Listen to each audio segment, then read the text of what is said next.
Hey, good evening. It's been a long time since we've done one of these. Bonusera, good evening. It's like, what is it? It's like 6 something? Right about dinner time for me at least. And so I'm happy to finally have my first free Sunday since who knows when. Thank you for the dupes, by the way. But yeah, today I wanted to try something a little different. I've made pizza for years on this channel, and I wanted to finally show off some new skills, I suppose, and make pasta from scratch. I think this is actually even easier, and it feels more fruitful. So that's pretty much my plan for the evening. This should be like, I think it takes like maybe 45 minutes from start to end. So it's a pretty good, quick, fast meal prep. As always, I've got the recipe down below, and the about and everything all around. This is also my first time busting out the like pink overlay since I had my big OBS reset like 2 months ago or something like that. So let me know if it looks good, bad, whatever. I kind of miss having the giant tombstone for my chat, but this is a little bit more modular. I don't know. I didn't like using a ton of clip art, but such is the way, I suppose. Anyway, yeah, that's pretty much it. Careful of the pasta roller reflections. What, this? Oh, it'll be fine. I'm not that worried. But they are very shiny, right? Unlike the bowl, which has got like a nice matte finish, my actual rollers are a little bit more reflective, I suppose. It's fine. It'll be fine. I appreciate the concern, though. Oh, ever the active mob. Thank you, Bon. Yeah, so I've been busy. It's been like a bunch of months, but let's get started while we wait. So, pasta's pretty easy. It doesn't even require any yeast or any water or anything like that. You don't have to worry about temperatures. You literally just need a bunch of flour, and you need some eggs, and you need some oil, and a little bit of salt for flavor. Let's do that. We need, what is it, 2 cups? It's 2 cups of flour, 4 eggs, something like that. Classic beef, thank you. I'm just gonna eyeball this. I'm popping the rest of my bag of flour in here. I think that's like a cup and a half, maybe. This is from the last time I made pizza back in like May. So it's been a hot minute. So you need that. Real traditionalists will tell you that you should just do this on the table directly, but I think that creates too much of a mess in my experience. As fun as it is, I do feel like a kid making a science experiment, but it's a bit of a mess.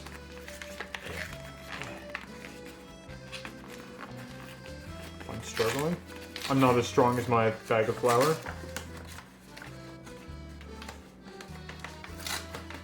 Okay. I'll actually measure the second one though. There we go. Bon just turned around and looked at me like I had like 5 heads or something like that. Oh no, Olivia's watching you. Oh, my cat's watching me, that's true. My cat Olivia has not seen too many of these because I've only done like a couple this year. And we only got her around Thanksgiving, around this time last year.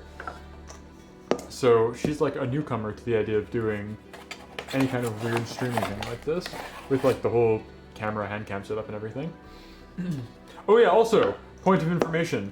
Bon pointed it out in the pre-stream chat, but there are actually 2 new emotes on the channel today.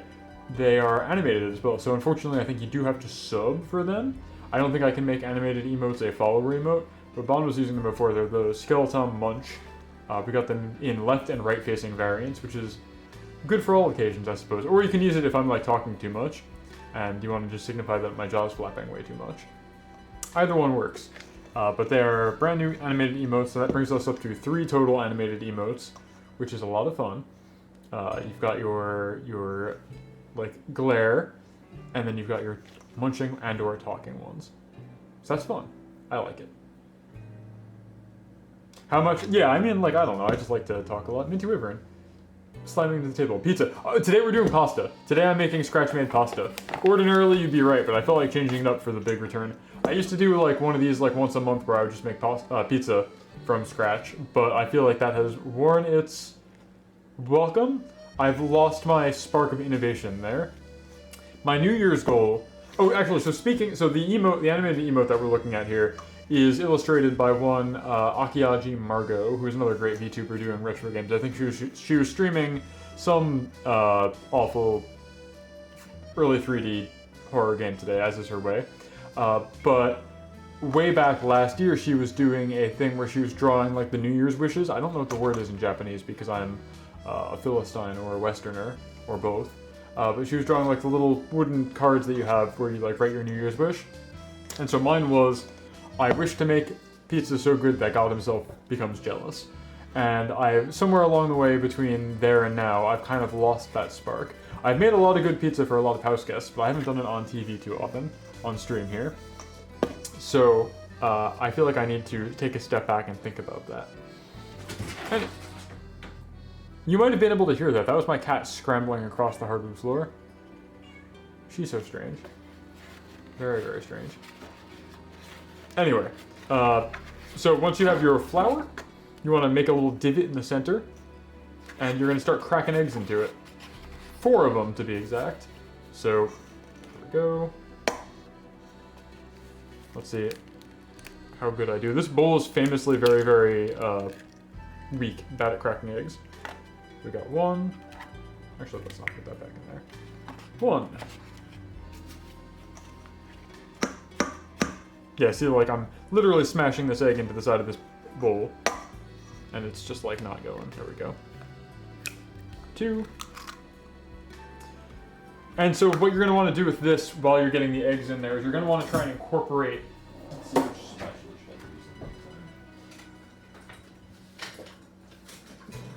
should I use. This will do. You're going to want to try and incorporate the eggs into the flour as you go. Otherwise, you're just going to end up with, like, a big mound. So 2 eggs, start stirring, then you're going to want to add the rest gradually as we start to see something that kind of approximates a dough.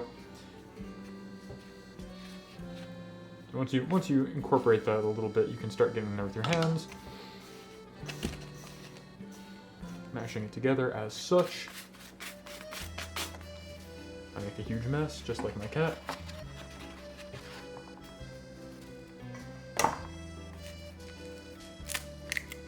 Three. Frankly, you can go as hard in the paint with the eggs as you want. What you're trying to aim for is you're going to have a very yellow looking dough at the end of this, but it should be very consistent. It shouldn't be bumpy or anything like that. So we've done this, you mash them up, and that's pretty much all there is in the dough. Like, there's no yeast. This isn't like an actual bread or anything like that, right? So there's no yeast to rise. You don't have to let it like sit for too long. But eventually, once you start mashing this up, you should get a nice shaggy looking dough. You're gonna have to get in there with your hands.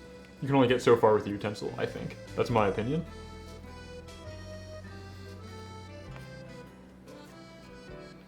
Most recently, I remember we were making this for my grandfather, and the rest of my family decided they wanted to change the type of flour we were using that day.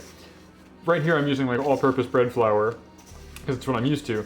But they wanted to use semolina, which has very different properties in terms of like gluten development and what have you. So it was much harder to get everything like mashed together. Like here, I might actually want to use 1 more egg even. Kind of like how when I recommend making pizza dough and you just kind of add water and flour until you get something that looks correct. Here, you can add like more eggs until you get where you want to be. I think that's probably like the correct call. And if you really need to, you can use some water. But water is actually not a part of this recipe. Yeah.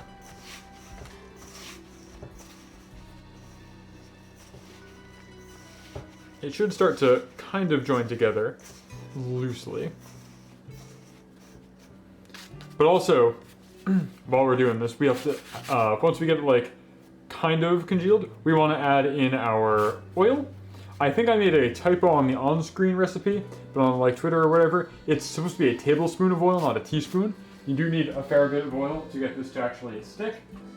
As with when I do pizza, I'm going to eyeball this, but if you're doing this first time, you might want to just use an actual measurement. I've got that good Italian gene, which lets me eyeball how much oil I think I need. So we're going with that. This will help things stick a little bit better and add some much needed moisture to the dough. And then, as we get a little bit further, I'll add the salt as well. I do think I need one more egg at least, though. I think one more egg will make this, like, really, really stick. But we're starting to see, like, it's starting to become a dough. It's just not quite sticking. And you really want it to be, like, a true yellow. So I think one more egg will do. We're gonna go with 5 today. Can't make good pasta without cracking a few eggs. Come on, there we go.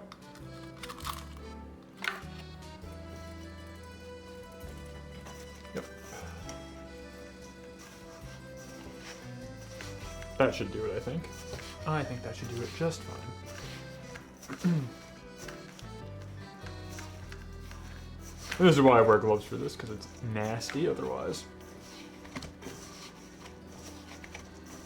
But the cool thing about this is, again, is you don't have to worry about yeast temperatures or having living cultures or anything like that.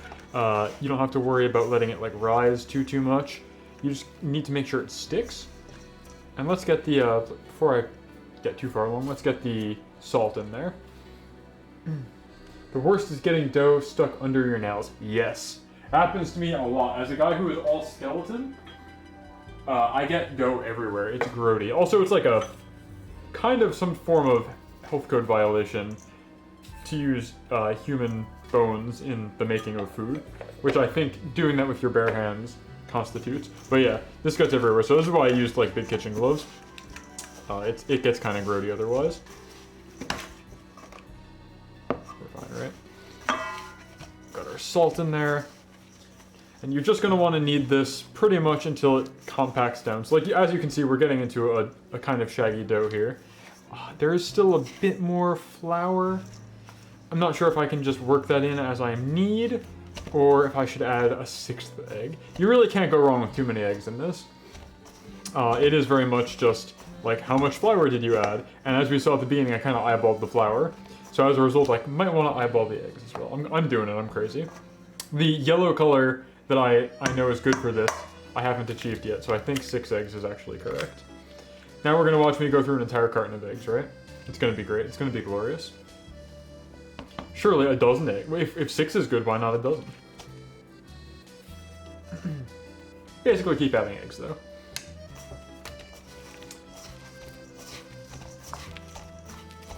Yeah, there we go. There we go. And if it becomes too sticky, then you just add a little bit more flour, but you just keep doing such in back and forth until you achieve a nice harmonious balance. 4 eggs, parentheses, 6 eggs, yeah. I mean, like, the recipe as written calls for 4 eggs, but as we know on this channel, it's never quite as written. It's always when you eyeball stuff. But there we go. That's like a dough. So you're gonna wanna knead this. I think I'm gonna add just a teensy bit more flour now to dry it out. And we should be like golden, I think. Let me get a little scoop. I think we're good once we get the sticky sides of this off and it's not, yeah, there we go. So that's a dough. Like, it's actually a dough. You can see it's pliable, you can knead it. You're gonna wanna squish it as much as you can, get rid of any kind of air or inconsistencies. You very much want this to be like flat and compact is the word I would use. Sous Chef Bond, do you want to come over and inspect since you have watched me do this before? Tell me what you think. You're also like a good kneader. What are your thoughts? More flour? Kinda wet. Yeah, right? I mean, I used a bunch more eggs, but... Well, you got stuff stuck to the bottom too, so you might wanna incorporate that into it first. You're so wise. Okay. Thank you. You can go back to whatever you were doing. I'm certain that got picked up on microphone. Very good. Yeah, there we go.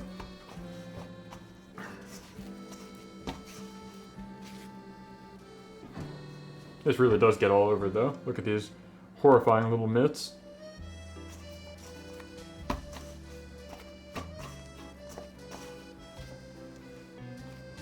Just knead this into a very compact bowl. You see the yellow color I was talking about, though? It is like a very, like, tan yellow. that's what you want to aim for. That's how you know you have the right egg to flour balance, I think. And once it stops sticking to stuff, you're basically like all set. I'm gonna keep kneading this to get any air pockets out, though it's okay if it's a little bit crumbly. The rolling and pressing of this to make it into actual noodles will take care of that. Boom. Boom.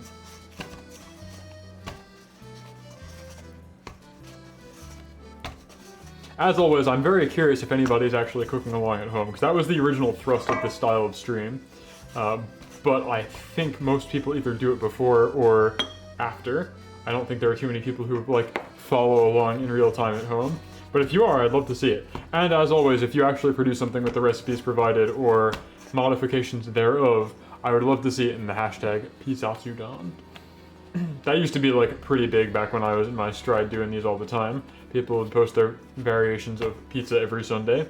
Made me feel very accomplished. Made me feel good. Alright. I think this is probably close to being good to set. It's maybe a little less dense than I was expecting. Maybe I need to squish it more? I don't know. You really want to squish this thing down. And then once you have it, let's see, not cooking at the moment, but maybe the next one, wowee. Yeah, it's fun, it's easy. Pasta is actually, I think, easier. You just gotta eyeball, like, how many eggs to what your flour ratio is, but it's really just those two ingredients and then some oil, and you can eyeball pretty much all of it. The nice thing about Italian cooking is it really does feel like it is more of an art than a science. You can eyeball a lot of things. They don't have to be exact ratios for too much. You can kind of get to where you're going no matter what.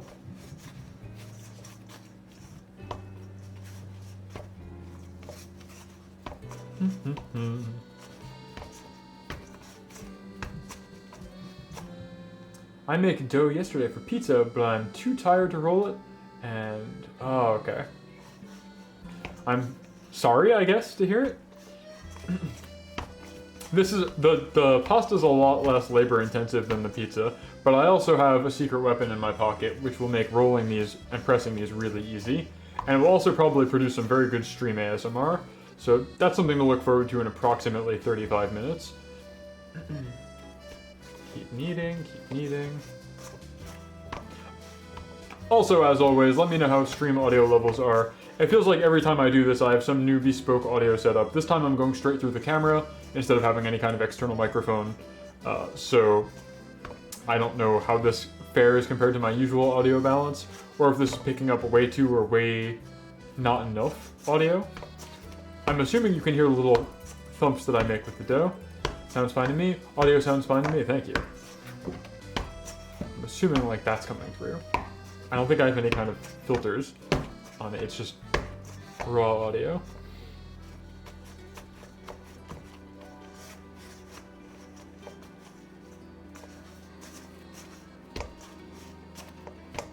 I'm gonna give this one last little dusting of flour just to make sure it doesn't stick on surfaces, because it is feeling still a little sticky. You want to cook the outside.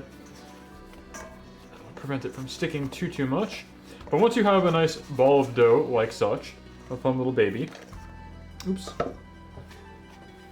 Speaking of things sticking, all my eggshells are kind of creating a mess, but that's okay. What you're going to want to do, if you have the ability to, is just get some plastic wrap and wrap it up for about 30 minutes. So I'm going to go get that.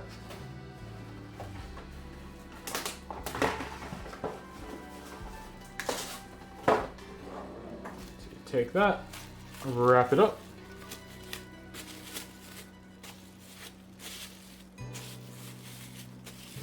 And then set your timer for approximately 30 minutes. Whew. Which now begins, I guess, kind of the Zatsudan portion of the stream. So, what have I been up to while we wait for this to kind of sit and have some light gluten development? Golly. So, let's see, the last time I did one of these was in May, right? So, between then and now, I feel like I've been very productive offline. I haven't been very productive online in terms of making, like, tools or innovating my stream content or anything like that, or like, I don't know. It's a really weird dichotomy that I kind of need to get out of my own head with, I think.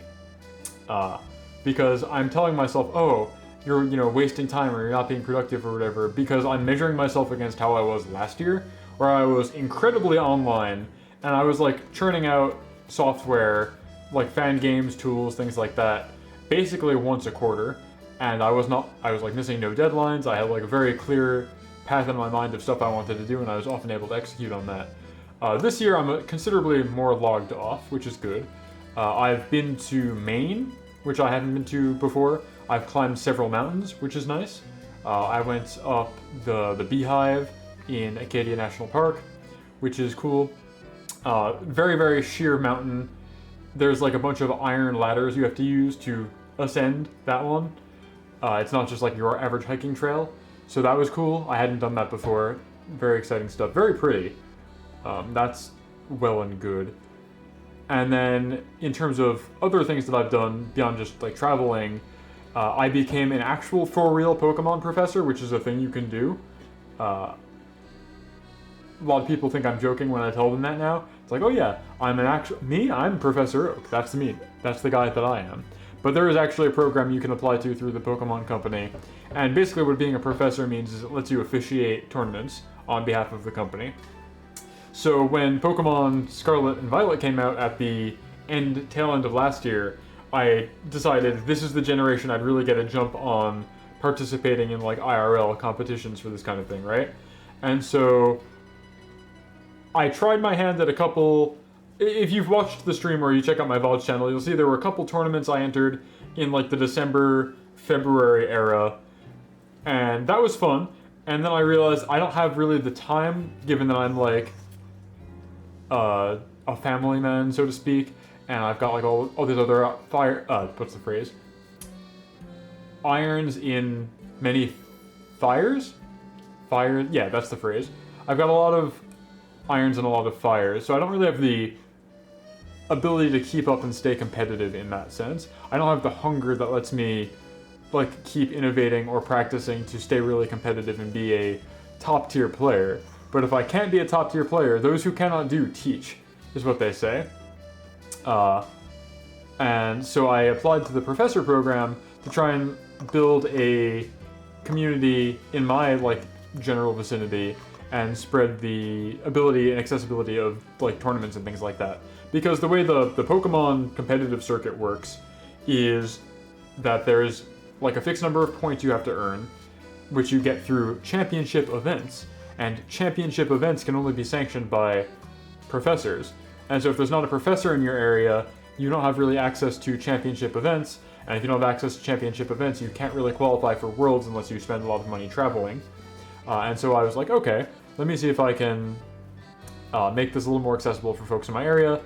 Since then, I've run a bunch of tournaments. I had my first ever one, which was really nice. I had a guy be like, yeah, this is the first tournament I've ever entered. I'm really excited that there's one in the area. That's great.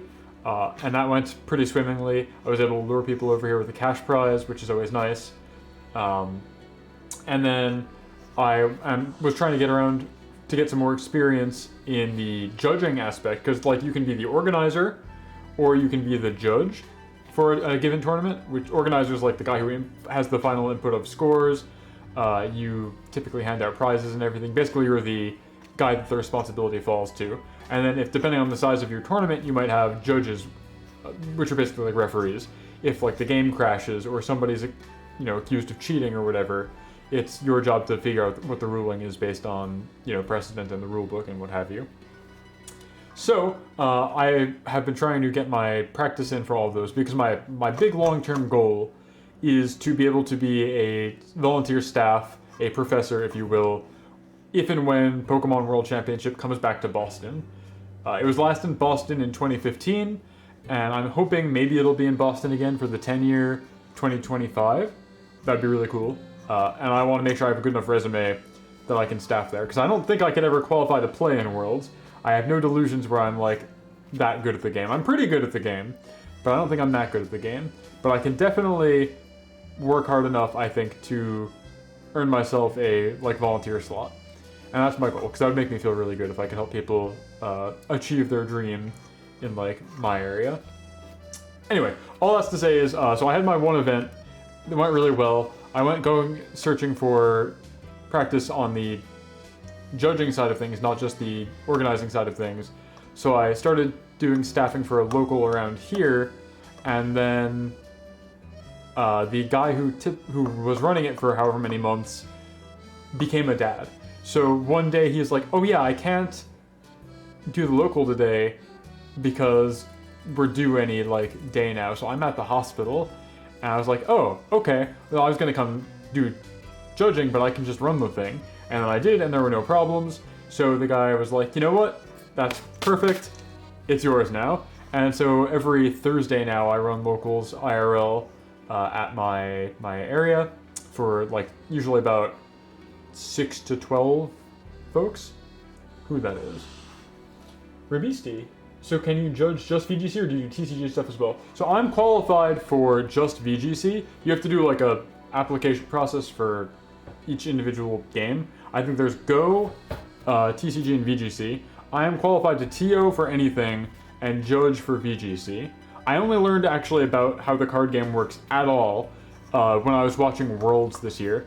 If you check out my VODs channel, I did a co-stream of Worlds all 3 days with some of my friends. And I had one of them on who taught me how the TCG works, because I had no idea. When I was a kid, I was just buying card packs because they were pretty pieces of art to look at with the funny little guys that I love.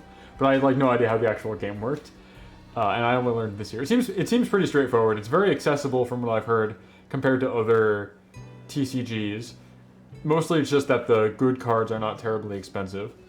But yeah, so long story short, though I've only been a professor since like mid-June of this year, I've already run over 6 tournaments, which is nice. I've staffed at 3 of them. I have 1 more coming up relatively soon. And my goal is to get 6 in the judging thing as well.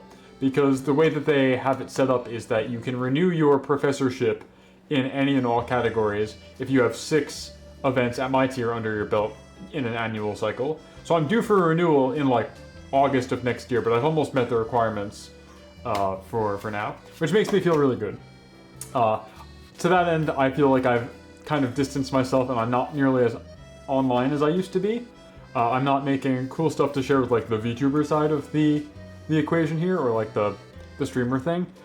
I want to figure out more ways to incorporate competitive Pokemon stuff into my streaming repertoire without being super alienating. I think that's also kind of the role of the professor, is to steward in like new folks into the hobby. So I've been streaming Pokemon like ribbon collecting, which is very, very casual, and I'm gonna try and stream the finals day of the upcoming regional next weekend with some folks, kind of like a condensed version of what I did for Worlds. And I'll do my best to explain like how you build a team that's competitive at this level, what are the thought processes behind like moves and things like that. So that's my plan. It's cool to have more offline experiences though than stay online all the time. I agree. To trick new fools into Pokemon Company's clutches. Yes, I mean that's the goal, right? Like, I've grown up with Pokemon. It's like my favorite thing, pretty much, bar very few exceptions. And so I'm happy that I'm like given an official capacity to try and evangelize for it. As much as a shill as that might make me feel like, but it's fun. Running events is fun. It's nice to meet people. It's like a rare case of me making friends outside of college. Like in-person friends so far. There's been very, very few other cases like that.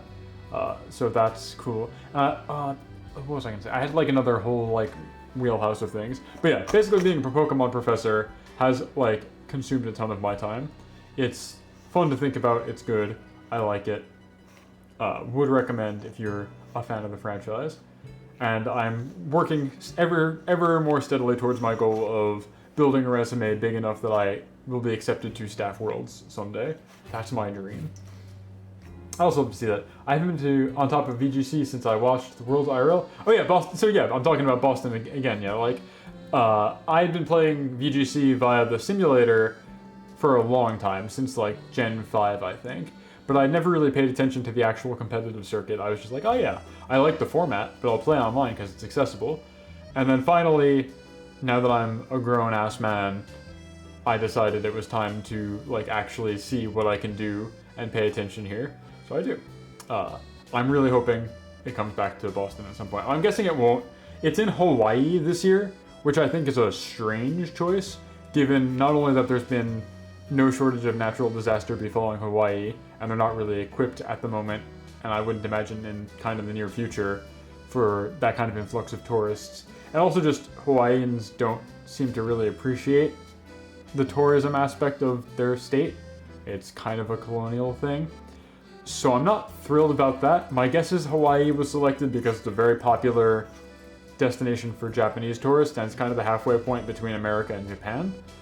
This past year was in Japan, which was very prohibitively expensive for a lot of players. But on the other hand, there has never been a Worlds tournament in the Asian region in the 15 years that they've been doing this for Pokemon. So who's to say what's good or bad? Yeah, I don't know. They did Worlds previously in Hawaii when Gen 7 was out, because that was the one set in Alola, which is obviously a pastiche of Hawaii. So it made sense then as a cool destination. I'm surprised they're doing it again, but what can you do? I don't know. Not my place to make those decisions. I'm just a lowly locals level organizer, right? What can you do? What can you do? So that's been kind of fun. What else? I'm still doing the ribbon quest, which is fun. Tom, I didn't know you had... I hand-fed JFK pasta. Yeah, that's a real photograph from whenever JFK was still alive, for sure. I've been around for quite a while. That photograph lives rent-free in my head. I don't remember when I first learned about it, but it's a really good piece of trivia. If you don't know what our chat member here is talking about, you have to check out my Twitter. But there's a really good photo of former United States President John F. Kennedy being hand-fed. Literally the guy has a fistful of pasta, and he's just hand-feeding it to our president like he's some kind of animal. Because the guy in that photo, who is doing the hand-feeding, is none other than Alfredo, who you might know from, say, Alfredo sauce, or as it was known before he put his name on it, pasta triplo burro, which is triple the butter, which is just a very high butter sauce. The story goes he made it because his wife had that kind of craving when she was pregnant, just really wanted something really rich in fat, so he made butter sauce and then tripled the amount, and it became known as Alfredo these days. But the way he would serve it to you at his restaurant is he would literally just take a fistful and he'd hand it to you and you'd eat it out of his hand like you were a horse or something. So I like that photo a lot. It's lived in my head rent-free ever since I first saw it, and I had to make a pastiche of it for advertising this because I'm making pasta today. Yeah, it's weird. I don't know. His son carried on the tradition for a while too. I don't know if they're still in the restaurant business or if the son is even still alive. I know that Alfredo himself was knighted by the Kingdom of Italy for his contributions to culinary arts. The pasta was so good, he literally got knighted. This is all true, yeah, I'm not making any of this up. Hand across my metaphorical heart, hand to God, whatever. It is all true. I don't remember Alfredo's last name, I should know this as an Italian, but I forget. But Alfredo made butter sauce, and it was so good he was knighted by the Kingdom of Italy. And his restaurant's at least at the time, a heritage site for the country, which is pretty cool. So I will not be making Alfredo sauce today, but I love the photo of him hand-feeding people, especially JFK. JFK makes things inherently funny. He's just a funny-looking guy. Flights to Hawaii are genuinely cheaper than you'd expect, at least. There's that. Yeah, but the people there don't like it when you fly there. The Hawaiians, native Hawaiians, don't want you coming there is the problem. It's affordable, but the cost is not your own. You are harming or costing somebody else something, is kind of the problem I have with it. So, I don't know. It really did suck to see a lot of people who were able to qualify for Worlds this past season, which is the first time they've held a Worlds since 2020 because of, the pandemic and everything. But a lot of people were able to qualify, but they couldn't afford to go because Japan is very expensive. So it's just well, nevertheless. And you're one shot at your dream or whatever is kind of stifled because you can't afford the travel.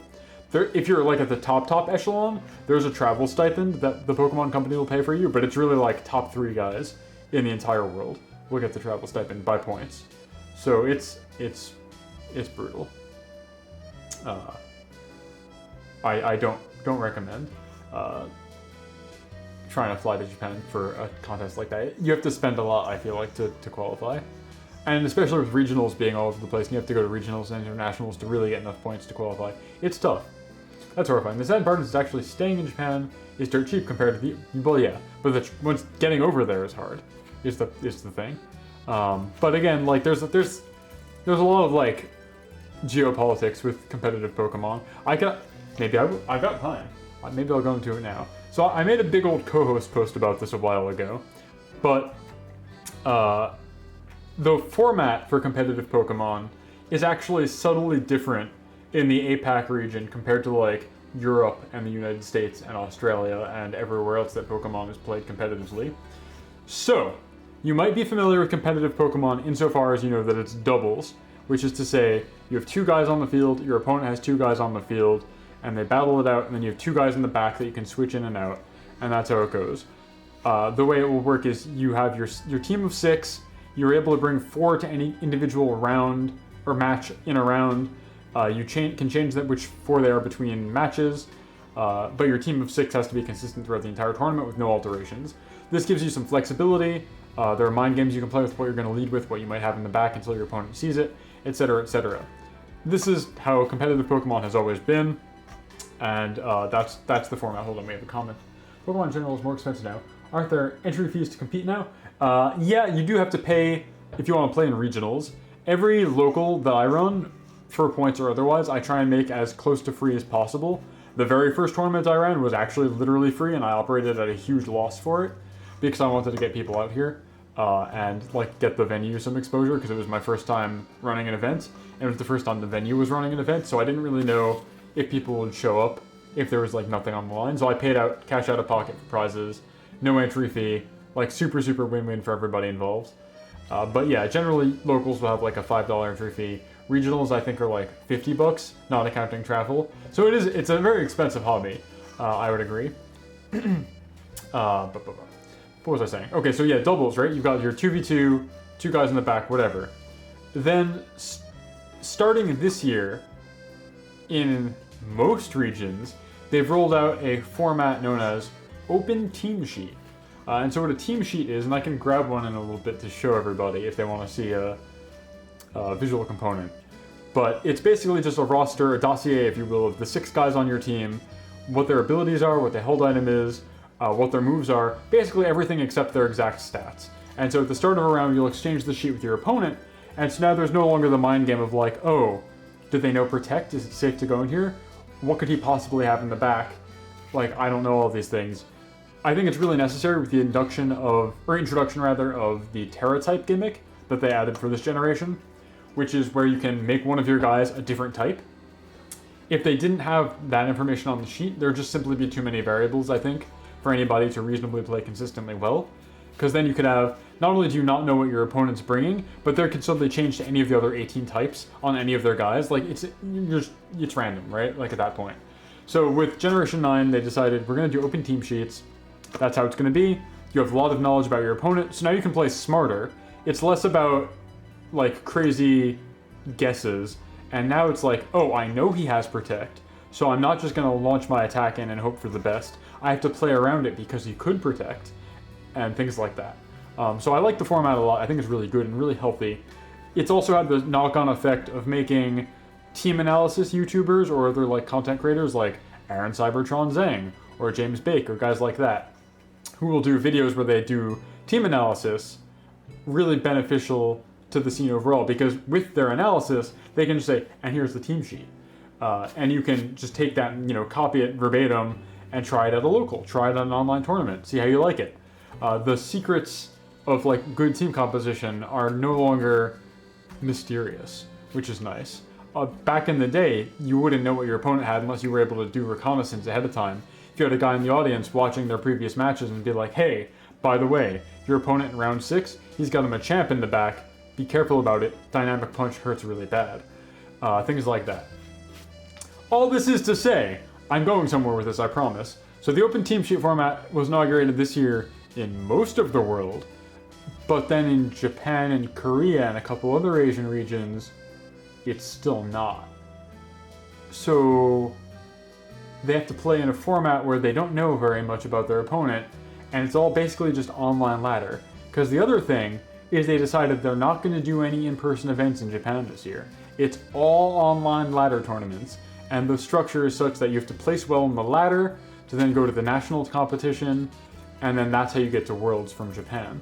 So you've got one half of the world playing this format with tons of information, and like you can really like learn and internalize a lot, and then you have the other part of the world playing like the best of one cheese kind of mentality, where you just have to surprise people, and the element of surprise is super, super, super good and strong, and you have to keep changing it up because it's not about consistency so much as it is just being able to surprise people. But then they all play at Worlds, which even though it's in Japan, is still this open team sheet format. So like I feel like the Japanese competitors were really dealt a raw hand, where they weren't being prepared for the event they were going to play at. Now, maybe I'm full of it because a Japanese player did end up winning Worlds, and so obviously they're quite good in the open team sheet environment, but it just seems really strange that there's these two like separate worlds. All of this to say, now I'm like back at the macro picture, the original question is, isn't it very expensive to play? And the answer is, if you're traveling to regionals and internationals and things like that in the, I guess, Western side of things, yes. But for the Japanese side, it's all just free online ladder tournaments, and then if you do well enough in those, you qualify for the national online ladder tournament, and then so on and so forth. So it's very expensive for some people, but for the others, not so much. I have to catch up on chat. Hold on. I feel like the ability to just copy stuff like that, or copy a... hold on. I gotta scroll up the chat. Gloves don't make this particularly easy. Because of course they're not capacitive. That's very interesting. Thank you for sharing. Yeah. You're welcome. It's a thing I think a lot about. I try not to pass too much judgment on how they're doing things because it's not really my place to call out how the Pokemon Company runs their stuff. Okay, I have great news. Alfredo's grandchildren still run Vero Alfredo, and the tagline is L'Empereur. Yeah, the Emperor of Fettuccine. That sounds right. Yeah. That's awesome. I feel like the ability to just copy stuff like that, or just copy a code and rank the team has been incredible. Every game that just lets you copy stuff to help the uploads is healthy for growth. Yes, I agree. Hey, okay, cool. I'm all caught up. Welcome, Fuma. We're like midway through my dough rising. It's going to be at the top of the hour. It should be all set. So look forward to that, I guess. Well, I'll be right back. Let me go get my other hands. Yeah. So I'm not making pizza today. I'm making fettuccine basically, which is why we were talking about that. But I was just on a long tear about Pokemon and competitive Pokemon because I have very strong opinions about it. And as you know, I know you know, I'm a professor now. I'm a professor. So that's fun. The most fun I've had being a professor actually so far, or rather, yeah, okay. So the most fun I've had being a professor so far was doing the team analysis for the Little Cup team that I put together, which is also the last time I played competitively. The old TO that I was talking about who let me inherit their locals, right before they had to step down, they held a Little Cup tournament following the VGC format of doubles, and it was a lot of fun. So Little Cup, for those who don't know, is you can only use unevolved Pokemon, and that doesn't mean Pokemon that can't evolve, it's Pokemon that can evolve but have not evolved at all. So like Charmander, yes. Charmeleon, no. Igglybuff, yes. Jigglypuff, no. Torkoal, no, because it can't evolve. Kangaskhan, no, because it can't evolve. Things like that. So it's a really, really fun format because the power levels are so ridiculously scaled back compared to like having, you know, restricteds or legendaries or pseudo-legendaries or what have you. And so it breeds a lot of innovation. You try and see how much mileage you can get out of these little guys. So Duraludon will be on Little Cup after the DLC. It looks like it, yeah. It does look like Duraludon because it's getting the evolved form, what is it? Archaludon, where it turns into a suspension bridge, will make it Little Cup valuable, unless everybody has a house rule against it, but in the letter of law, yes. Yeah, so the most fun I think I've had being a professor, other than just like, you know, seeing people smile because they get points, has been when we did our little replay analysis on stream like a couple months back. It was really fun digging into like, why did I decide my team of Charmander +5 was really good. I came in second, by the way, in the World Cup tournament. I think I did very well. But it's like really fun to explain that kind of stuff and dig into that in a format that's like nonsense. I think is fun. Thinking about the strategy of a inherently like less competitive format is a lot of fun. Anyway, I will be right back. One moment.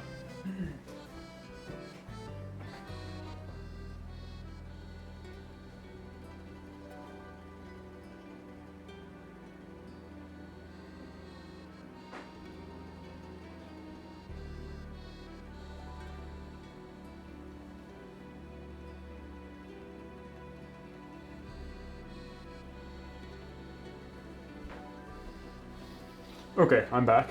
So the other thing that I've been up to, or rather the other most recent event that I've had happen, that I'll talk about now, is yesterday I went to maybe the coolest event I've been to.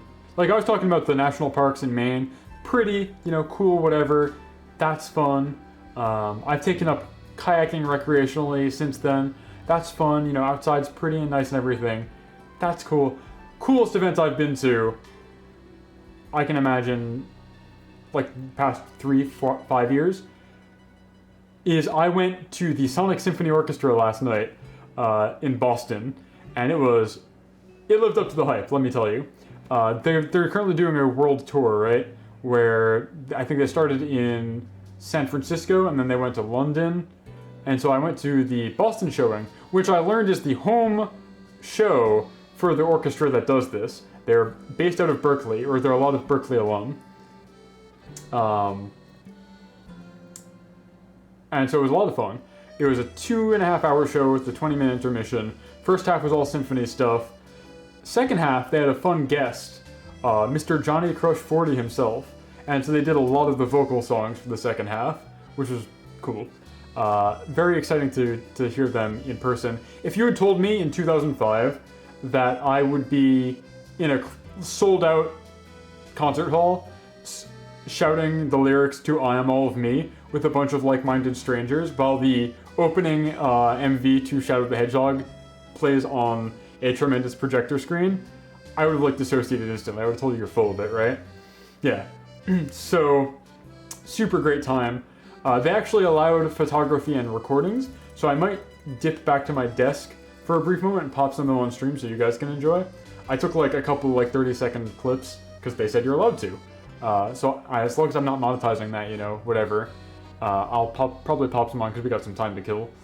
But something really cool that came of that, and you're probably going to be able to hear me as I wander away to go pick it up,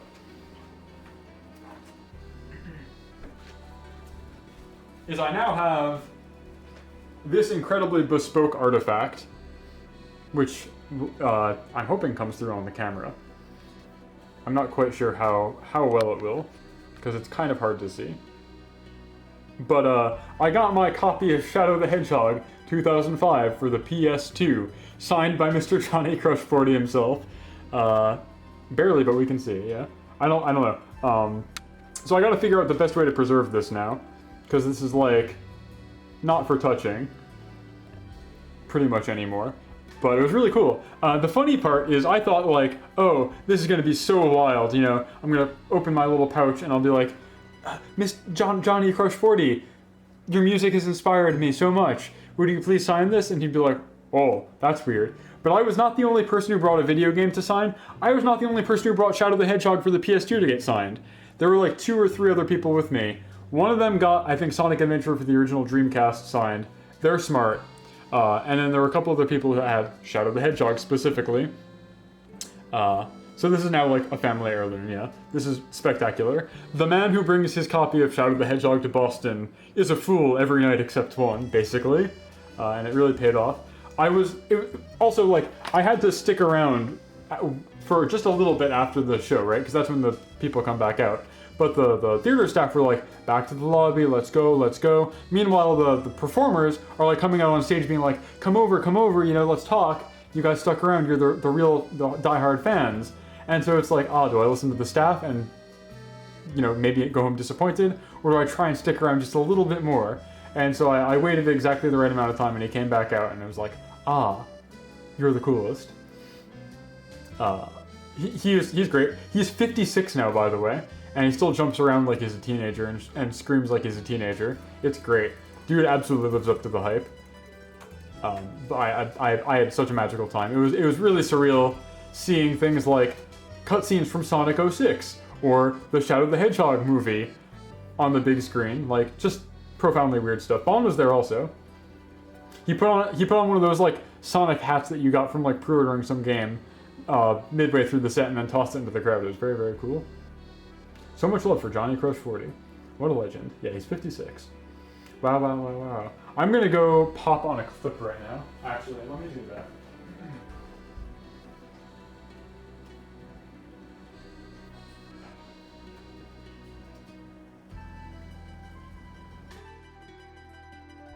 Hello, I've resumed operations at my desk.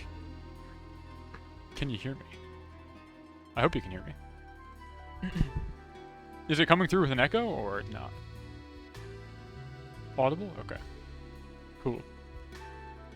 We hear you. Cool. Okay, sorry. So I'm at my headset now as opposed to using the camera. Yeah, taking over for a pre-recorded stream, basically. Okay, hold on. Let me add a media source. Media source 2. That sounds right. Downloads. I downloaded a bunch of clips. Wait, where are they? Huh? I'm sure I downloaded these.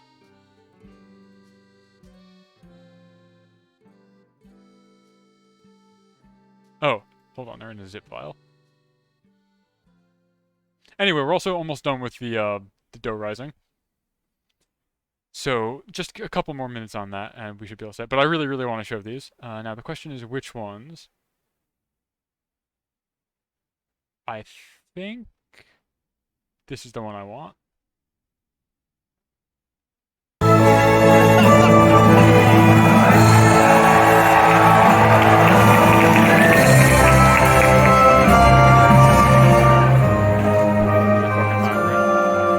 Sorry.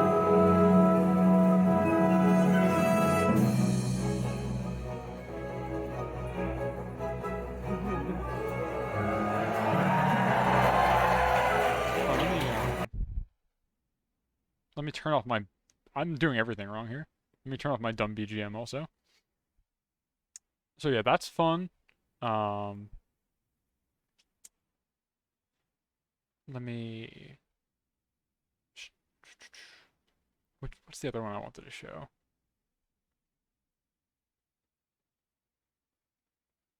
Where is it? Probably this one? I hope. I'm just guessing. I don't have file names for these. They're just the date they were recorded. There we go.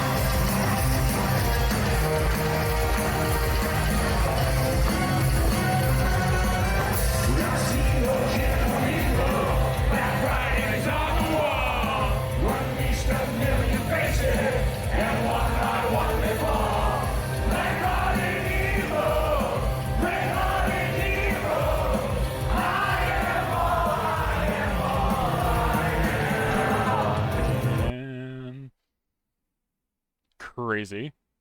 Yeah. You must listen to Crush 40 live in concert. This is an important aspect of making pasta. You are correct. I think you're absolutely correct.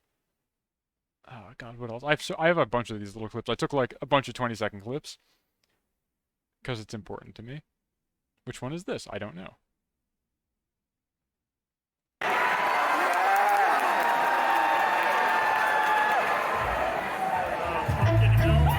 Oh, they did Pumpkin Hill also.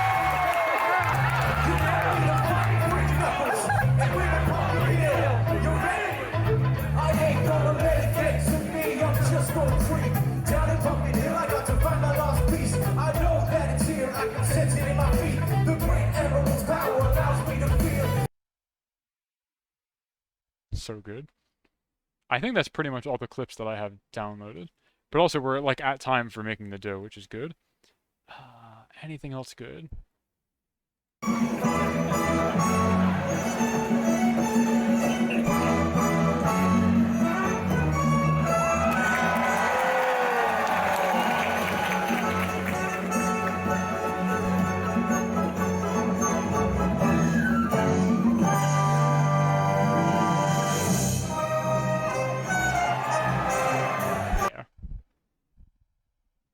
a lot of fun. Yeah, I would definitely recommend it if you're able. I'm sure it's not that easy, but what can you do? Okay, so I think our dough is doughed up enough. So let me go back to the kitchen. Give me 1 second, and I'll catch you guys there.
Okay, we should have sound now. You now hear footsteps. You're good, right? Everything's good?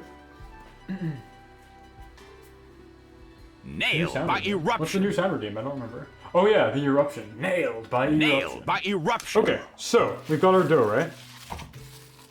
There we go. Yeah. Sorry about that. I muted the kitchen camera when I was speaking into my microphone at my desk, because otherwise you'd hear me in glorious stereo, which you don't really want to do. Okay, so we have our dough. It should be nice and firm. And what we're going to want to do is, pretty straightforwardly, we're going to quarter this. So let me get my...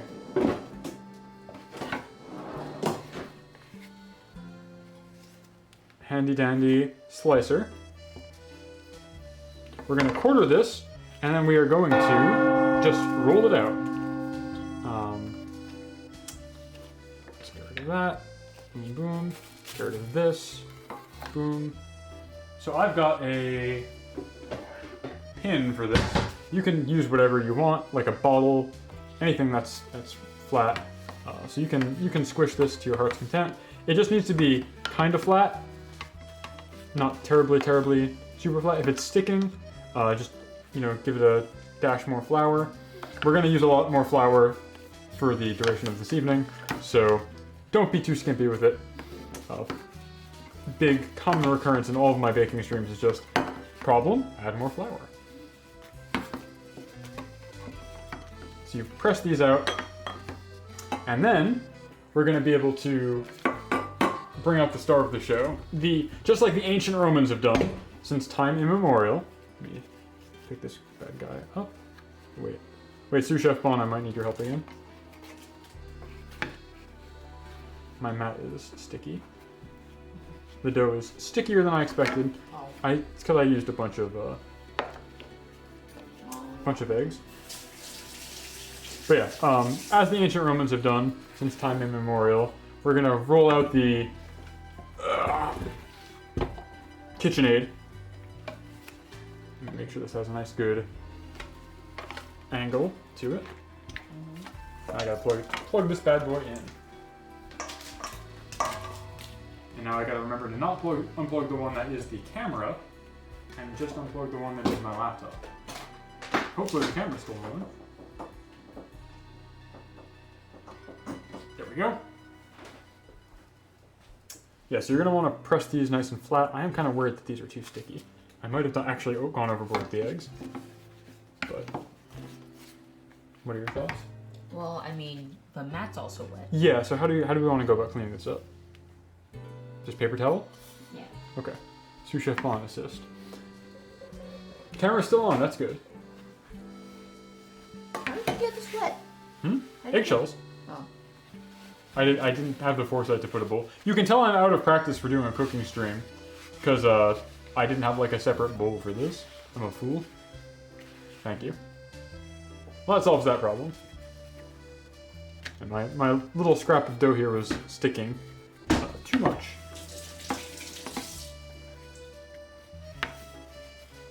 And then do you remember when we fold these, do we do it after we press it once or before we run through the press? Before. Before. Okay. So, I'm going to slot in... Oh, sorry, after. Thank you, that's what I thought. Which one is which? I'm going to slot in the best tool here. It's going to make some great noise. Please don't get cat hair on the food. Olivia's here looking though, watching. Pop this out. Boom. And then fasten this back in. This should be in full view of the camera. This should make for some quality entertainment, I think. Struggling.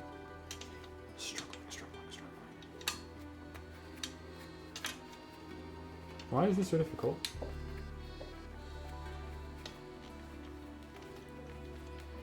Okay. So we're going to see how this goes. Pop in, if you've got one, your pasta press. If not, you're going to want to roll this just basically as flat as you can with an iron. I was going to say, what was I going to say? Iron? Curling iron? I don't know. Rolling pin. Ironing pin is what I was going to say. That's just wrong. All right. So,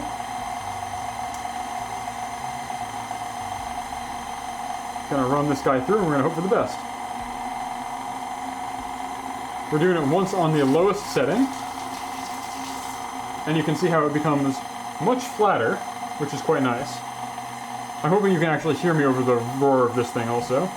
Then what we're gonna wanna do is we're gonna fold this into a rectangle to make it like have nice crisp edges, like such. Fold it lengthwise, and pop it in again.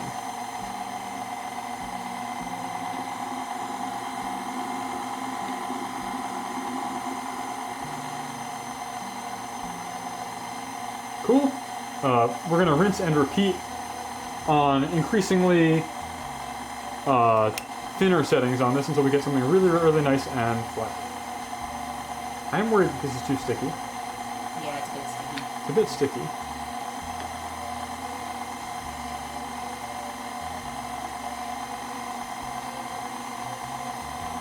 Boom, boom. Kind of like when you're, what's the phrase? Battering like a cutlet or something. It's like cover it in flour. Yeah, just keep running it through the press.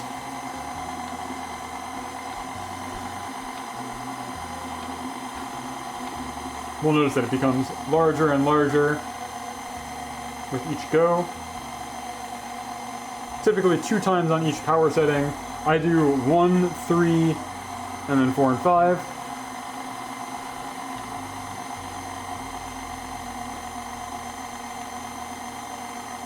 Boom. Long dough, yeah. I mean, we're making fettuccine tonight. Let's up the power.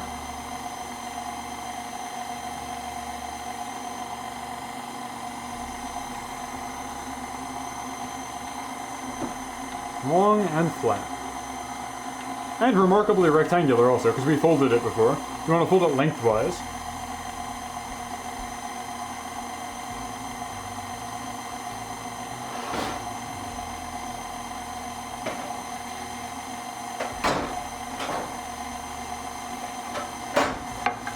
If it feels still too sticky, just make sure you flour it up some more and you should be totally fine. Long.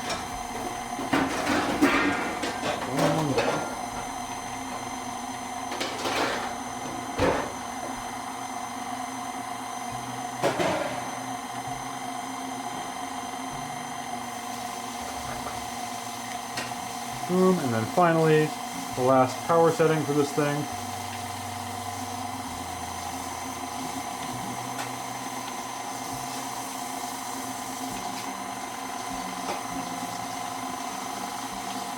Look at that. Beautiful, right?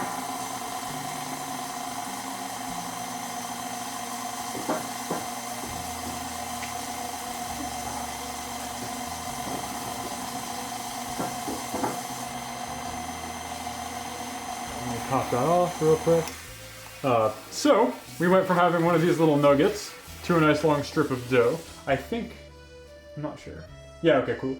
Sous Chef Bonner over here is doing the Lord's work, and she's preparing a tray for me to put these on. You're basically going to have a long, flat tray to set these on until you're ready to slice them, which will be the next step. I have a separate attachment for that. So, thank you, Bomb, once again. You always save my bacon with these. She's so humble, she's being totally quiet. Okay, can I have it? Should be. You might want to dust it. Yes. Give it a smattering of flour. Basically, just want to make sure your noodles don't stick. Now I'll take this guy and I will pop them on the tray. You can actually, if you put enough flour on them, you can loop them over themselves and it should just be fine. So like I'm dusting this thing in flour, and then you can kind of toss it back over itself like this, and it will be fine. It won't stick to itself if you're pressed for space. Pressed. Oh, that is a good joke. You're right. Really cool. I agree. It's fun. Boom. Now where did I put my lamp? Right here.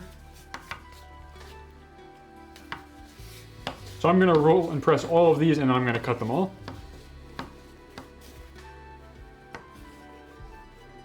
I don't know if you guys can hear our cat, but she's making a ton of noise.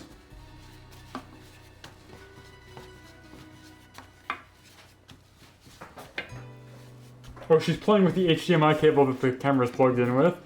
So my setup for this is I've got my camera plugged into my capture card into my PC, which is in the other room. And so it's a 100-foot HDMI cable, which is really fun. And so our cat, who is a string lover, just sees a long black cable and she's like, oh, that's a toy for me. I understand. It's not, though. She's wrong. She Okay. probably just wants food. So once again, we're going to fold this lengthwise so we get some nice squared edges, like such. Press it down flat, like such. We turn this thing back on, make sure it's back to the original lowest setting. We feed this thing in.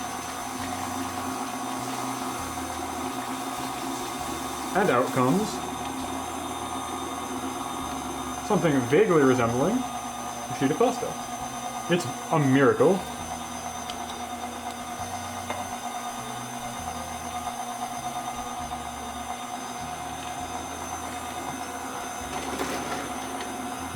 And hear her a little. She's so sweet. So for folks who are new to the channel, or don't know me particularly well, in addition to having a pet tortoise, who we've had for like a very long time, me and my partner Bon adopted a cat like last Thanksgiving-ish is when. I'm apologizing if I'm shouting. I feel like I need to be very loud over this machine. And so our cat Olivia is very special because she's incredibly handicapped. She has 3 legs. She's missing one of her front arms. She has no teeth. She's got half of her bottom jaw missing, and she's got feline immunodeficiency virus. So she's just very strange. She doesn't know how to meow either. She just makes like Wookiee noises, like from Star Wars. Very, very strange little animal. Oh yeah, this is coming along swimmingly here.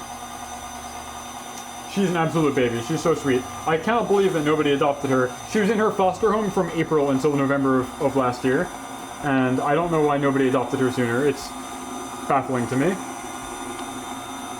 Well, I kind of put this one in sideways. Oops.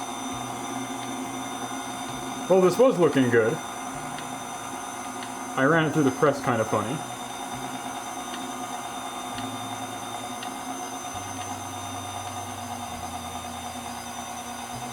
Yeah, the HIV positive cats are hard to adopt. I think you're right. Man, I ran this thing sideways. Why did I do that? It's because it's too long. We actually created too much pasta.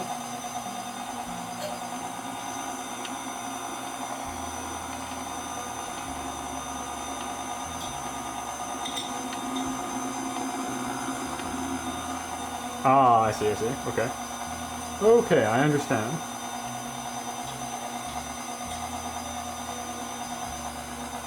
So I think my initial inclination of just use a fuck ton of eggs might have been hasty of me. I'm being punished now for my imprudence earlier. I should have just stuck to the original recipe and kneaded for a bit longer. Because now it's getting kind of sticky in the press, which is not what you want. But it'll be okay in the end. Okay, so we've got some of these. Always good. Once again, I'm going to just give them a light dusting of flour so that we can fold them over themselves on the tray. Overall, the FIV positive thing hasn't really come up. She gets ear infections sometimes, but I think it's mostly a problem in that she can't be around other cats because it's very catchy if they like scratch or bite each other, which again, she can't really do because she has no teeth. But in theory, she could spread it to other cats, which is a big problem. So I think that's probably why they don't get adopted too often. But she's just the best. Bon talks about her and dotes on her frequently. Since Bon is currently on streaming hiatus, I will take up the torch and talk about Olivia on twitch.tv. Okay, that's 3. Let's keep squishing these. Yeah, I think I made these too moist, too many eggs. I'm sure they'll taste great though. That's the thing, is you do get a lot of flavor out of the eggs.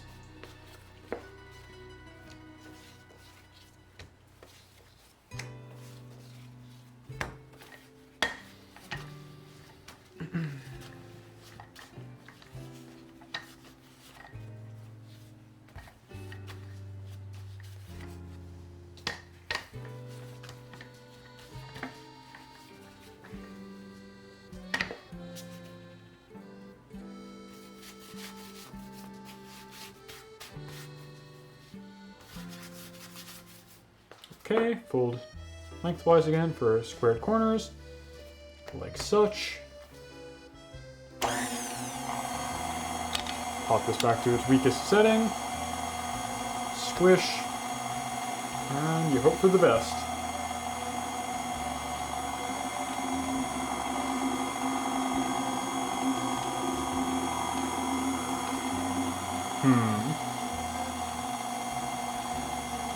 Not terribly promising.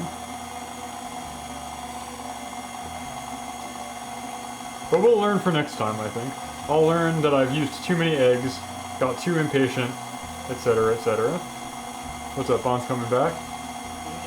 I don't know. I don't know if there's anything that can be done at this point. She's asking if I need help. I'm not sure if this can be changed at this point. I don't think it's going to be like a run killer. It's just kind of obnoxious.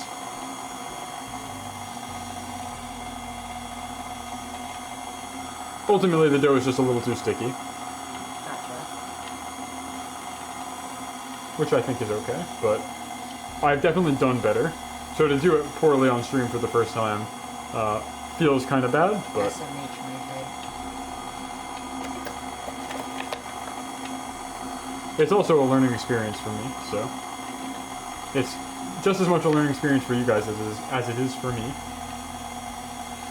I've only made fresh pasta like 4 times, I think. And they've all been pretty good, so I think I've got a knack for it. But today I got impatient when the dough wasn't congealing. Just gotta add more flour. Yeah, that's what I'm doing. But it's like the streamer debuff, you know? It's like when you do things that you're normally good at, but because you're on stream, like your brain doesn't work at full capacity. You spend too much time trying to talk. Like, look what I just did here. Damn, dude. That's crazy. Okay. If you're not gonna have anything nice to say, you can just say nothing. Isn't that what the streaming experience is all about? Heckling the streamer? I guess, but you're supposed to do it from behind a text wall and not be in my house. I mean your walls. In my walls. I mean your walls heckling you. You are. It's true. Okay, well you can do the next one if you want, since you seem so confident. Bon's very good at this, actually. She loves kneading dough. I'll give you the center stage spotlight. Go ahead. Hello. Well, I'm trying to get the moisture out of this one. Yeah, you're smart for that. It's kind of sticky. So we're gonna knead it a bit. And we'll flour in. Mm-hmm. I like to run the dough against the table to knead it out.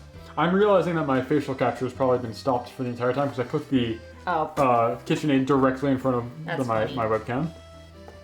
That's funny. Yes. Why started Zeta? You haven't watched Zeta before? Really? Why is Camille a jerk? He's not. He's fine. He's the only normal person in all of Zeta. Everybody else is completely insane. He's the only normal person. Wouldn't you agree, Mom? Yes. Yeah. He's extremely normal. Incredibly normal kid, Camille. Everybody else is the weirdo. I think this is getting to a good humidity level. Zeta is Zeta Gundam. It is the second Gundam anime after the original Gundam. Yeah, I think this is good. Cool. Well, maybe do one more knead. See how good she is? What? I'm talking about how good you are. What? Huh? Huh? Huh? What? The ones I watched before were Unicorn and Thunderbolt. Ah. Wait, you haven't even seen the original Gundam? Huh? I thought you were like a big model kit guy. Just because you like model kits doesn't mean you watch the anime. I just assume they go hand in hand. They feel part and parcel. Yeah, you put a shit ton of eggs in this. I did use 6 eggs, yes. What the fuck? They're gonna taste really good though, is the thing. Very eggy. Yeah. No, you read the rest. Oh. I see. Anyway, I think Camille is normal. I think he's behaving exactly as you'd expect. Did you guys hear that? That was our cat. He's behaving exactly as you'd expect for a, like, 15-year-old boy put in the situation of, like, geopolitical space war. You did hear the cat, okay. That's the closest thing to a meow that she gets. I think she's having tummy troubles. Oh, man. She does this a lot when she's going to the bathroom. Just like me, for real, for real.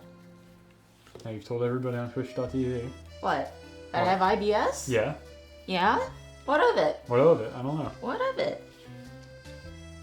Damn, you're doing so much more of a studious job than I was. Yeah, you gotta knead the dough.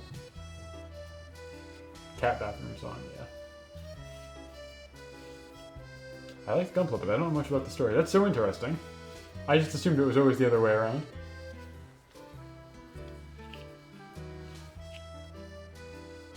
How are we doing over there? I think we're getting there. It's like sticky, but it's not to the point where like it's coming off of the dough. That's good. So I think we're... Yeah, so what Bond is doing is what you'd want to do, where you wick all the moisture out of here, because she's smart. But I'm impatient, and I've also got these big stupid kitchen gloves. So. And you won't be able to tell Yeah, it's just difficult. by sight alone. Gotta feel it. Yeah.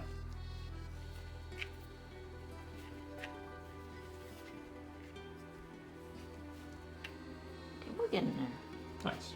Okay, you can turn it on. I think you can... Well, you want to flatten it first, right? Yeah. I'm gonna cut it into another... Whoa, she's crazy. You want the rolling pin? While you're doing that, I'm gonna put on some water.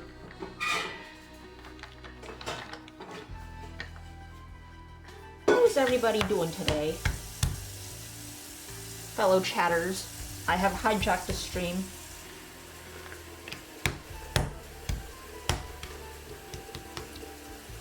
I'm gonna sprinkle this with a little bit of flour so it doesn't stick to the roller thingy-majiggy. Good, nice. We love that. We love to hear that. Let's see, lowest setting.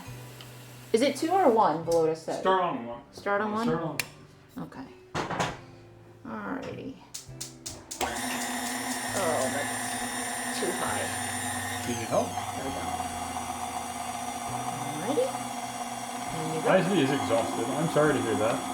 That sucks. Oh, look how much better this is. This is instantly like 100 times more professional. This is what it's supposed to look like. Do this right? Yes, you square it. Oh my god. It's perfect! She's done such a good job. It's do one more pass for safekeeping. Well, next level 2.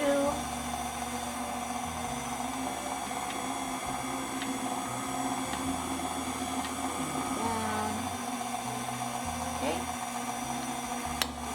Number 3.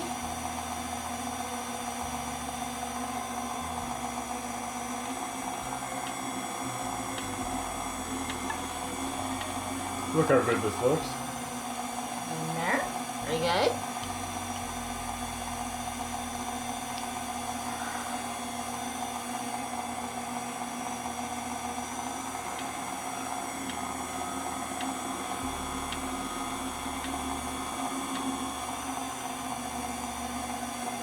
Very good. 5. Wow.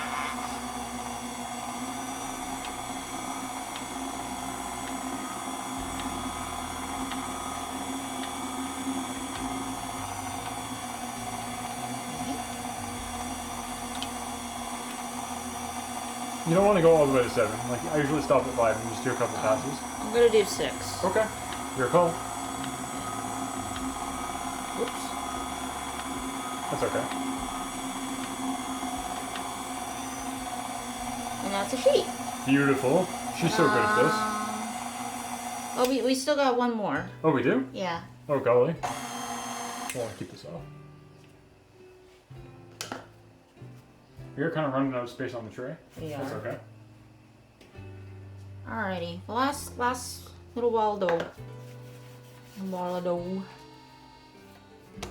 Wah, wah, wah, wah, wah, wah. Wah, wah, wah, wah, wah. You want to keep doing it, or you want me to try and have a shot at redemption? Sure, go for it.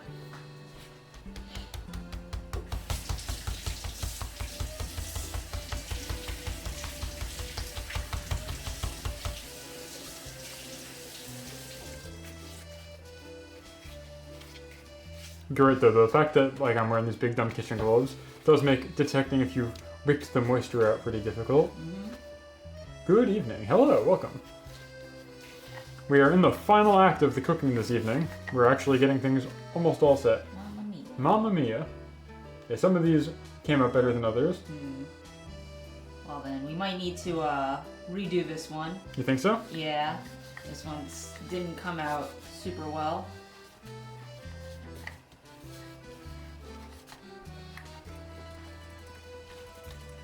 Add more flour to this guy. We're scrapping previously pressed ones, and we're rolling again. That one came out okay until I accidentally put it in kind of at an angle. Once again, streamer debuff. Random question for you concerning this. Can you use an air fryer for this stuff, like a pizza? Yeah. For pizza, yeah, I think that would work. I don't know if you could cook the dough all the way through, though, is the problem. So you would end up... Like, this has a lot of raw egg in it. Actually, what do you think, Vaughn? For pizza? For anything. For, like, this or I don't know if you want to air fry pasta, but... Yeah, I don't know. I don't know how that would cook all the way, is my concern. I think you'd end up with a lot of raw egg. You can probably do it with pizza. Yeah, I suppose. I don't Air know. fryer pizza could be good. I don't know if you can cook dough for the first time using an air fryer. I know you can reheat, no problem. I'm pretty sure you can air fry using, well, like raw dough. That should be okay. I'm gonna say, give it a shot and let us know how it goes. If you're not here next time we do one of these, we'll know what the answer is. Disclaimer, we are not responsible for you going to the hospital. Oh, okay. Sure. I guess that's Legal true. disclaimer. Yeah, pizza doesn't have eggs in it, so you're probably fine. What do you think? Yeah, that's good. Oh, do you want me to fold it first? No, just flatten it.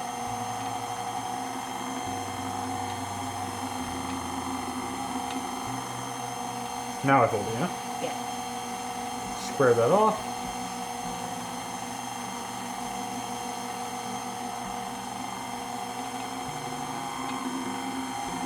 I might as well piggyback. Go ahead.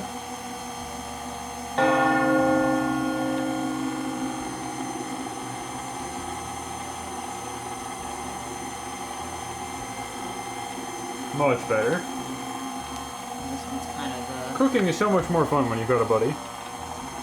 Who? You. Who?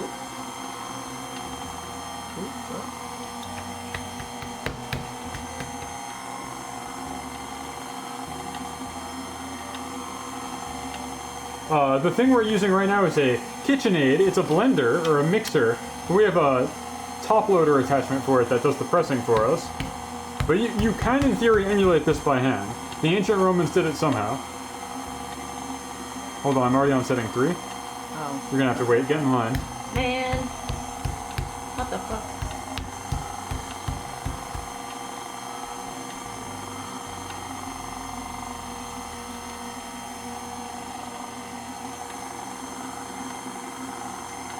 What's going on over there? Lost them in a sticking.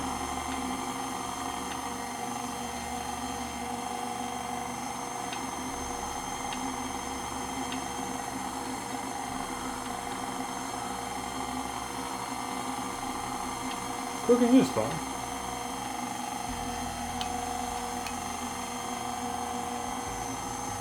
Okay, redemption arc, I think successful. This looks a lot better than the ones I was doing earlier. I was being very impatient and not properly getting the moisture out. But now look at this thing. That's pasta. Yeah, well, I mean, it's not just that you haven't caught them. I haven't done one of these since May, I think. I was looking at my VODs channel, and the last pizza stream I did was like late May, and I just stopped having any free weekends ever. And I can't do this on a weekday, because we're all too hungry, and I can't make a production out of making dinner.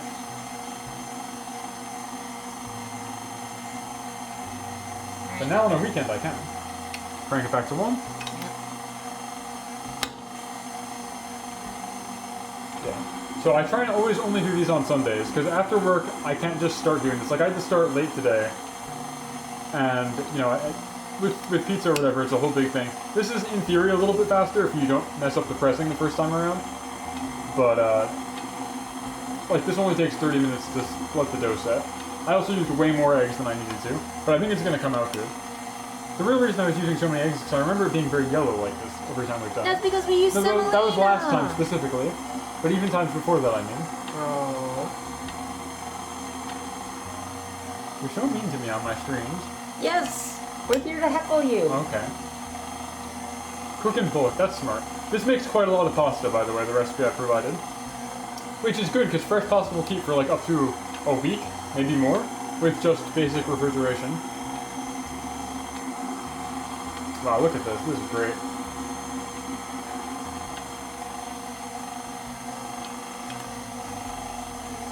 But the real fun part's coming up next. Yes. With the cutting.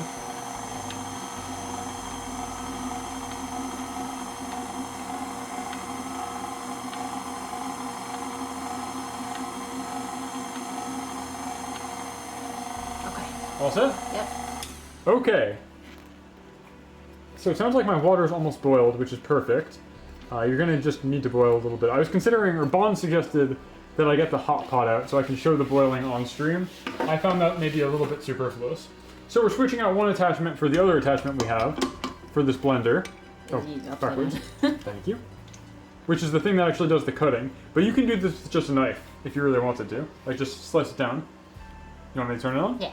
Bond's going to demonstrate. So, you want to grab... Wait. Okay. There you go. Not Okay. too fast. There you go. Alright, so, what we're going to do is we're going to take the sheet, and then we're just going to feed it through, like so. Much like what we did for the flattener, the press. So here, this is cutting it. And I believe you, there's also like pasta makers. Shapes, yeah. Well, no, there's other machines that you can like manually hand crank it. Oh yes, absolutely. I mean, again, Romans have been doing this for generations. They didn't always have a KitchenAid. Yep. So here's your lovely tagliatelle. Was it fettuccine? This is fettuccine. Or tagliatelle. I think this is fettuccine. Okay. Behold. Behold. Do you want to curl it up into a little ball? And because it's floured, it won't stick to itself, which is quite nice. Hopefully. Although. This one's kind of sticking to itself. I'm going for the next one. I'm crazy. He's crazy. He's doing it. I'm not. It's not going in. It's not going in. Hold on. What the fuck happened here? Other side. Okay. Alright, hold up. This looks like a sock. It kind of does, yeah. I mean, it really looks like a boot, so it only makes sense. Mamma mia. Mamma mia. Uh-oh. What? Uh-oh. This one's kind of bunching up. Uh-oh. It's Mamma fine. mia. They don't have to be perfect.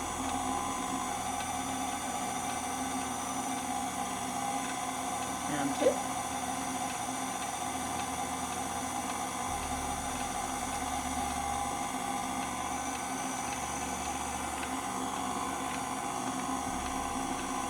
No. Yeah, the pasta's a bit too wet. Alas, I've learned my lesson for next time. So we're gonna try only 5 eggs next time, I guess, instead of all 6. But the recipe said 4. Yeah, but I always do more. It always comes out drier. You just gotta need it. You gotta believe. I'm impatient.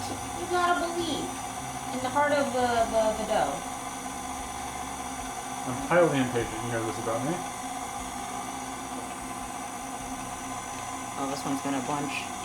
Yep.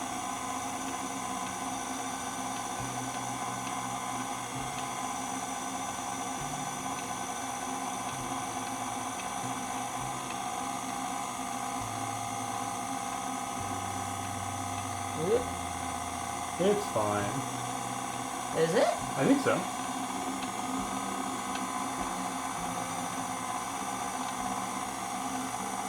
It's kind of stuck. Mm-hmm. Uh-oh. It's not fine. Uh-oh, sisters.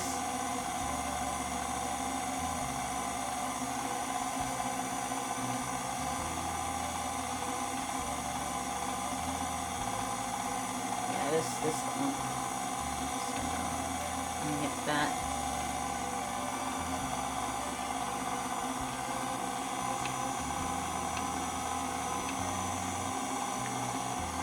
Oh gosh, what's happening here?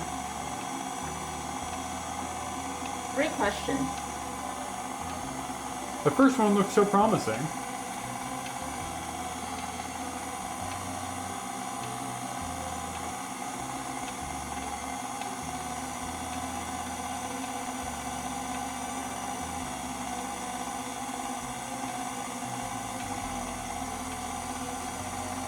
Well, the good news is we're almost done with this part, and we can put this series of mistakes behind us.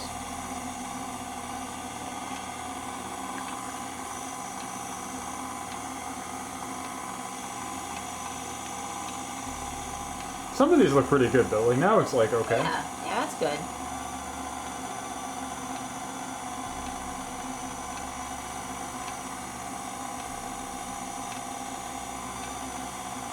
Some of these pastas are sticking to each other. You gotta give these a little toss. Okay. Sure. It's enough air in Where can I put between these down? each. Oh, Cool. Well, give it a little toss. that does it for the KitchenAid portion. Thank you, KitchenAid. Thank you, KitchenAid. Just like the ancient Romans used. There we go. So now we've got all our little bundles of pasta. If you got your water boiling, you can just toss them in. It should only take like 2 or 3 minutes, I think. Maybe 4 or 5. And then they should be good to eat. So without further ado, you want to pop some in there? Fistful. You want to go for it? Huh? What? You want to go ahead? Oh, It's fun, right? I'll put it in? Yeah. Okay. Time for us to actually eat our own dinner.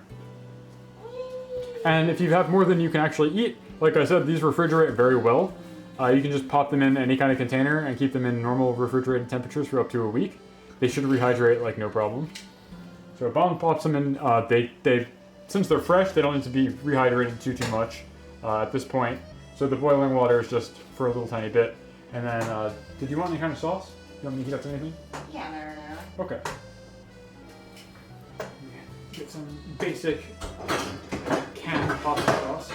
One thing I really wanted to do over the summer was do a stream where I make my own marinara sauce from scratch, because we had a tomato plant going, but it just did not pan out in terms of timeline or tomato output.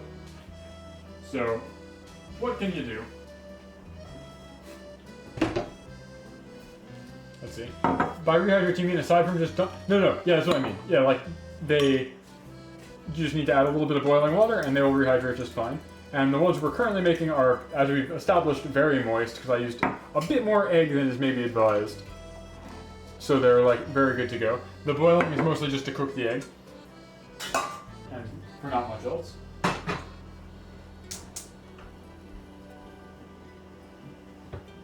And they make these fun little piles. I should snap a photo so I can remember how poorly I did this time and how much better I can do next time.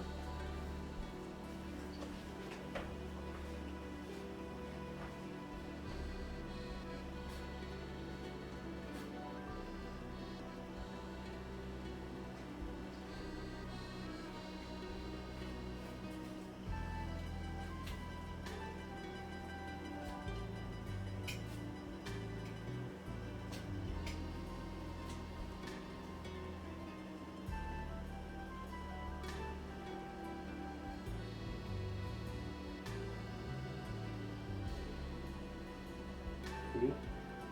I've snapped photos. Neat.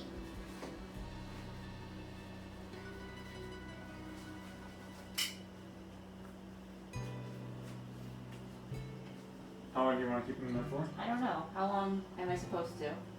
Basically, until you think it looks ready. Is it ready? Give it like 1 more minute, I think. Oi. Okay. And yeah, that pretty much brings us to the end of one of these good old-fashioned cooking streams. I feel good I stepped outside of my comfort zone a little bit. I didn't just make the same thing that I always make. I messed up a little bit, I'd say. It's a little too eggy. I was getting really impatient with the dough not sticking quickly enough. And as I've established, my insistence on using cooking gloves so that I don't gunk up my various pieces of technology, like my webcam, keyboards, Stream Deck type stuff, kind of makes it difficult to feel if you've really wrung the moisture out of the dough, which you do need to worry about for this one. So I think I've learned a lot for next time that I want to do this, which is good. I think I'll definitely try and make pasta again on stream. I think it's fun, and I think it's easier and more accessible to do. Well, no, I wouldn't say easier. It's pretty accessible. You produce a lot of food for the week too, which is nice. Sounds like we're almost good here. Mm-hmm. We're here. Well. There you go.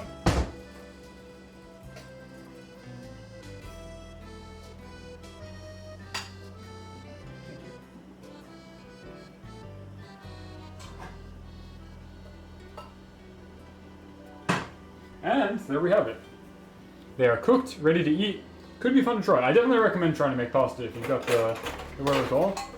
So just a little bit of sauce, you stir it up, pop whatever kind of cheeses you want on there. Cook, serve, delicious. It's ready to eat. Alright, I'm back. Welcome, you're just in time. We just finished cooking these. They came out as you'd expect. Now let's see if they pass the taste test. They're going to taste very eggy, but that's fine. They smell good. Oh yeah. Yeah, these are great. Very eggy. They've got a nice little al dente bite to them, despite, you know, being rather soft. Bon, what's your assessment?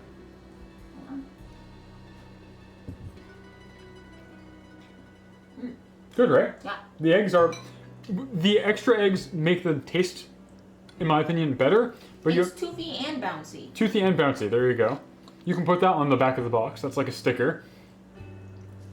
Yeah, so I would definitely recommend trying this. If you don't have a fancy KitchenAid here, you can accomplish this by hand with a lot of dedication, a rolling pin, and like a knife. I like using the tools because they're funny and they make a lot of noise, but I think otherwise you can pretty much do this no problem.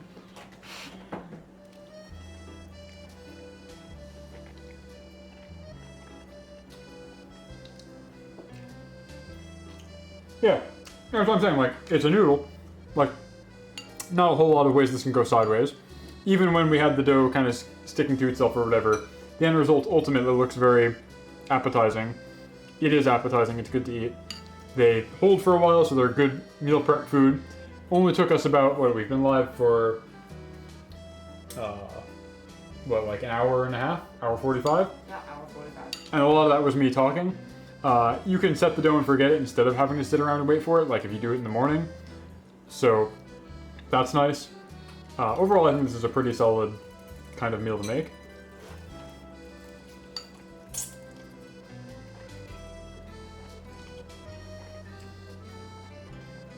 Yeah, big winner. You can pair this with whatever kind of meats you want. I mean, it's pasta. I'm telling you. Oh, did you know you can have pasta with beef and lamb, chicken even? Try it with fish. Yeah, but it is actually really easy to make these at home. Is my point. And even if you get overzealous and use a lot more eggs like I did, it still ultimately ends up working out. You can save the remaining ones as is. I'm repeating myself here, so I'm gonna go ahead. I think I'm gonna call it there.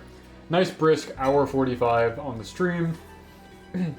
We got our chatting in. You know what I've been up to? I've had my hands full being a Pokemon professor and other various activities. I've got some more stuff coming up. I'm gonna go show my upcoming schedule, and that'll be it. I will catch you guys when I catch you guys.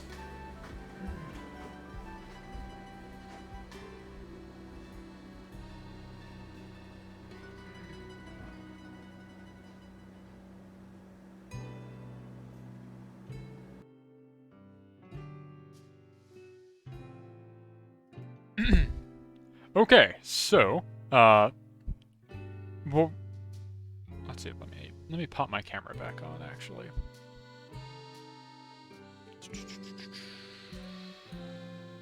Camera on. There we go. Okay, so here's what I got planned, in theory, for the upcoming week, right? We've got, on Monday, tomorrow, that would be, we're going to continue to do more Endless Ocean. Maybe this time it'll finally let me dive into the Abyss. I'm kind of excited about that, in theory. Tuesday, we're going to do more Pokemon ribbon hunting. This time we'll likely be doing either the Elite Four or Battle Royale in the Alola region in Gen 7 on the 3DS. And then Sunday on the 29th, I don't quite know when yet, I'm going to try and co-stream the Toronto Pokemon Regional with some of my friends. I'm not sure who all is available quite yet, and I don't know what time we'll start. But that's the plan. So I got 3 things coming up this week. And that's pretty much it. So, I hope to see you guys then. For now, I'll find somebody to raid. Is Dot streaming? Dot's always streaming.